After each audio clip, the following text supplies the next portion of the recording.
ಈ ಇಷ್ಟು ತೀವ್ರ ರೂಪದ ಅಪಪ್ರಚಾರ ಇರಲಿಲ್ಲ. ಅಲ್ಲೊಬ್ಬ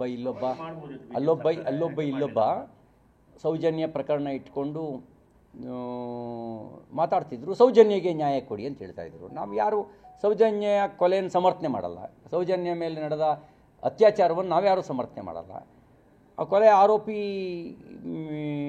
ಆರೋಪಿನ ಬಂಧಿಸಿ ಜೈಲಿಗೂ ಕಳಿಸಿದ್ರು.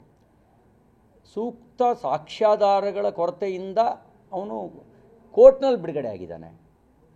ನಮ್ಮ ಸರ್ಕಾರ ಇದ್ದಾಗಲೇ ಬಂಧಿಸಿ ಜೈಲಿಗೂ ಕಳಿಸಿತ್ತು.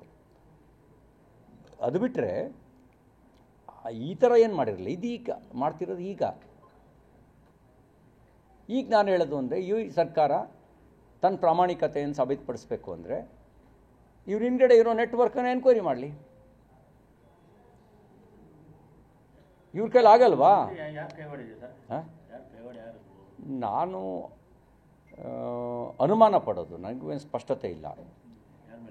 ಒಂದು, ಈ ತಿರುಪತಿ ಬಗ್ಗೆ ಅಪನಂಬಿಕೆ ಹುಟ್ಟಾಕೋ ಪ್ರಯತ್ನ ಮಾಡಿದ್ರು. ಶಬರಿಮಲೈ ಬಗ್ಗೆ ಒಂದು ಅಪನಂಬಿಕೆ ಹುಟ್ಟಾಕೋ ಪ್ರಯತ್ನ ಮಾಡಿದ್ರು. ಈಗ ಧರ್ಮಸ್ಥಳ, ಮತಾಂತರದ ಮಾಫಿಯಾ ಧರ್ಮಶ್ರದ್ಧೆಯನ್ನು ಭಂಗ ಮಾಡಬೇಕು ಅಂತ ಮುಂಚಿಂದಲೂ ಪ್ರಯತ್ನ, ಬೇರೆ ಬೇರೆ ಷಡ್ಯಂತ್ರ ಮಾಡ್ತಾ ಇರುತ್ತೆ. ತಮಿಳುನಾಡಿನಲ್ಲಿ ಸನಾತನ ಧರ್ಮದ ವಿರುದ್ಧನೇ ಒಂದು ಮೂಮೆಂಟೇ ಇದೆ. ಅವರಿಗೆ ಒಂದು ಸನಾತನ ಧರ್ಮ ಏನು ಅಂದರೆ ಅರ್ಥ ಆಗಿಲ್ಲ,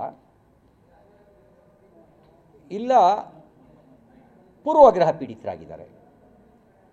ಆ ಮೂಮೆಂಟ್ ಜೊತೆ ಕಾಂಗ್ರೆಸ್ಸು ಮೈತ್ರಿ ಮಾಡಿಕೊಂಡಿದೆ. ಆ ಕಾಯಿಲೆ ಕಾಂಗ್ರೆಸ್ಸಿಗೆ ಅಂಟಿರ್ಬೋದು. ಈಗ DMK ಅವನು ಉದಯನಿಧಿ ಸ್ಟಾಲಿನು ಅವನು ಹೇಳ್ದ, ವಿ ವಿಲ್ ಎರಾಡಿಕೇಟ್ ಸನಾತನ ಧರ್ಮ ಅಂತ. ಏನಂಗಾರೆ ಸನಾತನ ಧರ್ಮ ಅಂದರೆ ಅವನು ಡೆಂಗ್ಯೂ ಮಲೇರಿಯಾಗೆ ಹೋಲಿಸ್ತಾ. ಏನಾಗಿದೆ ಡೆಂಗ್ಯೂ ಮಲೇರಿಯಾನ ಸನಾತನ ಧರ್ಮ? ಸನಾತನ ಧರ್ಮ ಅಂದರೆ ಆದಿ ಮತ್ತು ಅಂತ್ಯ ಇಲ್ಲದ್ದು. ಅದು ಸತ್ಯದ ತಳಹದಿ ಮೇಲೆ ನಿಂತಿರೋದು. ಧರ್ಮ ಯಾವತ್ತೂ ಇನ್ನೊಬ್ಬರಿಗೆ ಕೆಡಕ್ಕೆ ಬಯಸಲ್ಲ. ಜಾತೀಯತೆ ಅಸ್ಪೃಶ್ಯತೆ ಧರ್ಮ ಹೇಳಿರೋದಲ್ಲ. ಅಸ್ಪೃಶ್ಯತೆ ಮತ್ತು ಜಾತೀಯತೆ ಧರ್ಮ ಹೇಳಲೇ ಇಲ್ಲ. ಯಾವುದೇ ಭಾರತೀಯ ದರ್ಶನಗಳು ಜಾತಿಗೊಂದು ಸ್ವರ್ಗ ಕೊಟ್ಟಿಲ್ಲ. ಸ್ವರ್ಗಕ್ಕೆ ಹೋಗೋಕ್ಕೆ ಅಧಿಕಾರ ಬಳಕೆ ಮಾಡ್ಕೊಳ್ಳೋಕ್ಕಾಗಲ್ಲ. ನಮ್ಮ ಶ್ರೀಮಂತಿಕೆನೂ ಬಳಕೆ ಆಗಲ್ಲ, ನಮ್ಮ ಜಾತಿನೂ ಬಳಕೆ ಆಗಲ್ಲ. ಕೇವಲ ನಾವು ಮಾಡುವ ಸತ್ಕರ್ಮ ಮಾತ್ರ. ಆ ಸತ್ಕರ್ಮಕ್ಕೆ ಜಾತಿ ಇಲ್ಲ. ಆ ಸತ್ಕರ್ಮನೇ ಧರ್ಮ ಅಂತ ಹೇಳಿದ್ದು. ದುಷ್ಕರ್ಮ ಅಧರ್ಮ ಆದರೆ ಸತ್ಕರ್ಮ ಧರ್ಮ ಆಗತ್ತೆ. ಆ ಸತ್ಕರ್ಮವನ್ನೇ ಬೋಧಿಸಿದ್ದು. ಅದನ್ನು ಎರಾಡಿಕೇಟ್ ಮಾಡಬೇಕು ಅಂತ ಹೇಳ್ತಾನೆ. ಯಾರು ಹೇಳೋದು? ಕನ್ವರ್ಟ್ ಆಗಿರುವಂಥವ್ರು. ಈಗ ಇದರಿಂದಗಡೆನೂ ಕನ್ವರ್ಟ್ ಆಗಿರೋರು ಇದ್ದಾನೆ. ಅವನ ಚಿಹ್ನೆ ಏನು? ಕನ್ವರ್ಟೆಡ್ ಅಂತೆ. ಆಫ್ಲಿ converted. On record Hindu, by practice converted.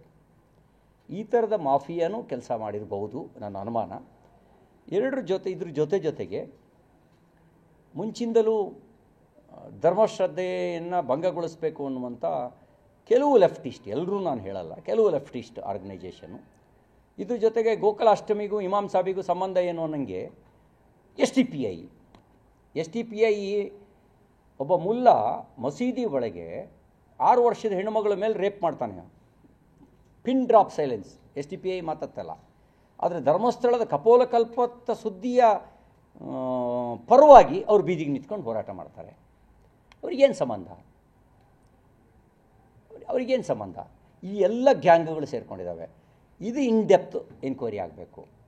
ಆ ಇನ್ಡೆಪ್ತ್ ಎನ್ಕ್ವೈರಿ ಈ ಸರ್ಕಾರದಲ್ಲಿ ಮಾಡೋಕ್ಕೆ ಬಿಡ್ತಾರಾ? ಅದು ಒಂದು ಕ್ವಶನ್ ಮಾರ್ಕು. ಹಾಗಾಗಿ ನಾನು ಹೇಳಿದೆ, ಹಾಲಿ ನ್ಯಾಯಾಧೀಶರ ನೇತೃತ್ವದಲ್ಲಿ ತನಿಖೆ ಆಗಲಿ ಅಂತ.